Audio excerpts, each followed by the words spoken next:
Le métro de Shanghai est le plus long système de métro du monde, avec 831 km de voies. Il faut une énorme quantité d'électricité pour transporter plus de 10 millions de passagers par jour.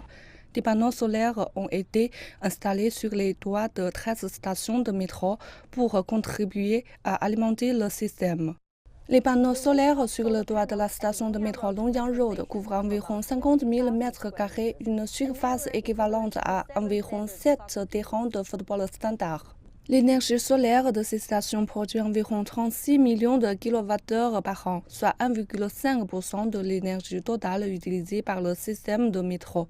D'autres toits seront convertis en générateurs d'énergie solaire et des panneaux solaires seront installés dans les nouvelles stations. Le système de transport ferroviaire possède beaucoup de surfaces de toit permettant d'installer des panneaux solaires. Les panneaux produisent de l'électricité en même temps que le système de métro fonctionne. Et une grande partie de l'énergie solaire peut être utilisée. C'est l'avantage que nous avons à développer ce projet. La consommation d'énergie en temps réel est surveillée dans 508 stations sur 20 lignes. Le système peut surveiller la fluctuation de l'utilisation de l'énergie pour identifier les situations anormales et analyser les problèmes. Et nous pouvons utiliser les informations pour intervenir.